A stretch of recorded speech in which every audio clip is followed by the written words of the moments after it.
Hi friends, good evening. Welcome to my channel. ಇವತ್ತು snacks ನೋಡೋಣ friends. ಕಡಲೆಪುರಿ ಒಗ್ಗರಣೆ ಹಾಕೋದು. ಮೊದಲಿಗೆ ಕಲ್ಲುಪ್ಪು ಪೌಡ್ರ್ ಮಾಡ್ಕೊಳ್ಳೋಣ. ಪುಡಿ ಉಪ್ಪಾದರೂ ಹಾಕೋಬೋದು, ಕಲ್ಲುಪ್ಪು ತುಂಬ ಟೇಸ್ಟ್ ಇರುತ್ತೆ.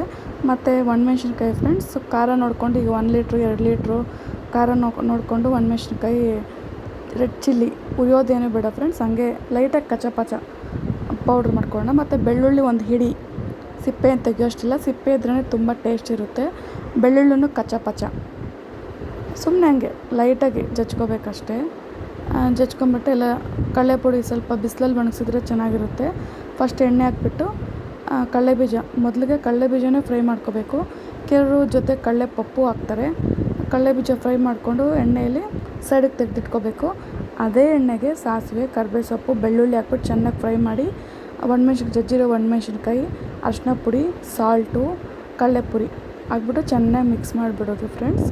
ನೆಕ್ಸ್ಟು ಮೊದಲೇ ಫ್ರೈ ಮಾಡಿರೋ ಕಡಲೆಬೀಜನ ಹಾಕ್ಬಿಟ್ಟು ಚೆನ್ನಾಗಿ ಮಿಕ್ಸ್ ಮಾಡಿಬಿಟ್ರೆ ರೆಡಿ ಫ್ರೆಂಡ್ಸ್. ಕಡಲೆಪುರಿ ಒಗ್ಗರಣೆ ಚಿಕ್ಕ ಮಕ್ಕಳಿಗೆ, ದೊಡ್ಡವ್ರಿಗೆ, ಸಮ್ಮರ್ ಸೀಸನ್ ಆಗಲಿ, ಚಳಿಗಾಲ ಆಗಲಿ, ಯಾವ ಸೀಸನಲ್ಲೂ ಆಗಲಿ ಈವ್ನಿಂಗ್ ಟೈಮ್ ಸ್ನ್ಯಾಕ್ಸಿಗೆ ಕಾಫಿ ಜೊತೆ ತಿನ್ನೋಕ್ಕೆ ತುಂಬ ಚೆನ್ನಾಗಿರುತ್ತೆ.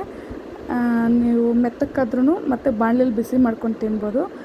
Thank you for watching friends.